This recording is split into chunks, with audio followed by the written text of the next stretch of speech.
I had an overall deal with Columbia Television. Here I am, a new writer in town, scared I'm never going to work again after selling Scream. And we discussed the possibility about developing a show for television. And I didn't have any ideas. And I was just sitting there, and suddenly I just started talking about my life.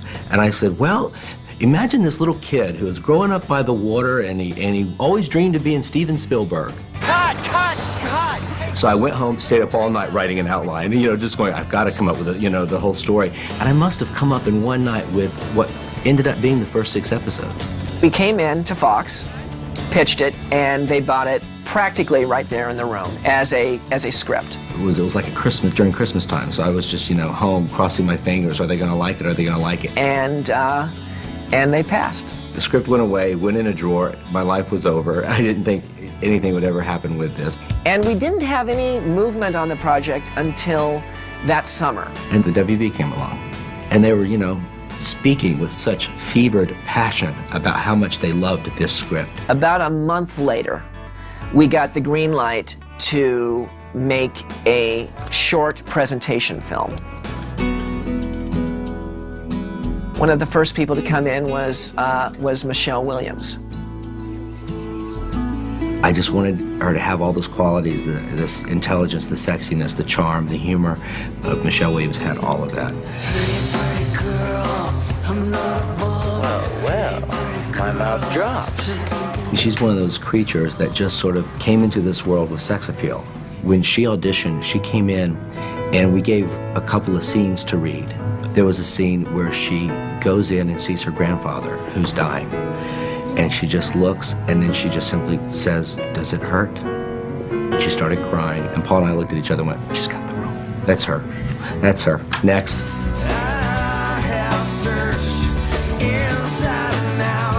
Josh Jackson, he was one of the first actors we decided on. But we just knew Josh Jackson was like the best actor of all the young men we had seen because he was pacey. He just blew us away with his just natural charm, his personality that he put into every line. He delivered, because we had callbacks and callbacks and callbacks because, I was young and very indecisive. Joey, I'd like you to meet your new lab partner. Him? Her? At another point in the casting process, Marcia Schulman, a casting person, said, "You should look at this." And it was Katie Holmes. Her mom taped her in her basement. Both Kevin and I looked at it and thought, all right, there's Joey Potter. In our minds, Paul and I had sort of chosen someone else to play this part. And then, lo and behold, in the 11th hour, that videotape arrives. We just watched this face on a bad videotape, just all this hair, and then somewhere in that hair were these just 2 sullen, sunken eyes that when they looked up to the camera, I swear they could knock you over. She has star quality, and it's because she's a star in life. And so we were moving toward production, and we kept looking for Dawson. The days turned into weeks. We must have read 400 or 500 people, and we still didn't have an actor to play the part of Dawson Leary. Who are you? Dawson Leary. I looked at the tape and thought to myself, all right, this guy's great. We got to fly James out now to Los Angeles for the studio and the network. I wanted to cast someone who had sort of an intelligence, that had a sense of humor about himself. He'd come off very smart, but, sit down and cry just like a baby. I wanted that vulnerability. It's all part of a grander plan that is coming true. And then luckily, the notion of shooting in Wilmington, North Carolina came up. Wilmington is the East Coast film-friendly small town, and they have the studio set up there, so it was sort of the obvious choice, and I think we pursued other areas, but ultimately North Carolina worked because it was, it's just so organic to what we were trying to create, and it was, home for me. I was sitting there shooting Dawson's Creek about 2.5 hours from the real Dawson's Creek where I grew up. I was the guy in the backyard with my 8mm camera filming these horror movies, reading my Fangoria magazine. Beautiful. And I did have a friend who lived, down the creek. Fanny was her name, and she would sail around the bridge to my house because it took 5 minutes. But if you walked it, it took 45 minutes. And she would come over, and then it would be late at night, and so she'd have to spend the night. So we would, sleep in the bed and watch TV all night. Good night, Joey. Night, Dawson. I'm sort of all of the characters. I took like either a character flaw in me or just one trait that is sort of front and center, and I put it in every single character. I've learned to do that for everything I do because that's what keeps you writing. That's what keeps it personal. That's what keeps it alive. We were in the unusual situation when we premiered of having already shot all 13 episodes. And it was so much fun seeing the groundswell of interest start to generate out there from the audience. Dawson's Creek in particular, I think, has a very vocal and passionate fan base. It's very important to stay in touch with what the fans are telling you.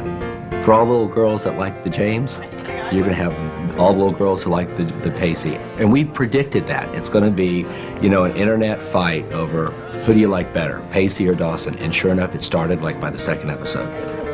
You can't stand the idea that if a girl is choosing between two guys, she might not choose the romantic doofus who woos her with flowers and cheesy poems, you know? She just might choose the guy who has the faster car or the bigger bicep or the bigger joystick. Bigger joystick? Yes. I was very surprised about about how much the media was making of the sex in the show. And it was a little annoying to have everyone look for a hook for an article on Dawson's Creek, and that hook always becoming, oh, let's talk about the sex. I didn't understand the controversy. I was surprised by it. I honestly didn't get it. I was writing a show about weak knees and sweaty palms. I kept telling people, you just wait, this show is about romance. No matter what they say, no matter how big they talk, the show is about, will Dawson kiss Joey? In the spark that lies beneath the coal, in the secret place inside your soul. It's about, you know, young love and a lot of first times in every area, not just the first time in sex. Both Kevin and I feel as if we really put our heart and our blood into the pilot, and luckily it really hit, and it was one of certainly the most exciting times of my life. The best experience were the people. I couldn't have asked for more because I was just starting my career, and someone saw fit to give me Dawson's Creek and let me share part of my life to the world, but also everyone else got to be involved too. You know, every once in a while you capture lightning in a bottle, and that was it was a special time.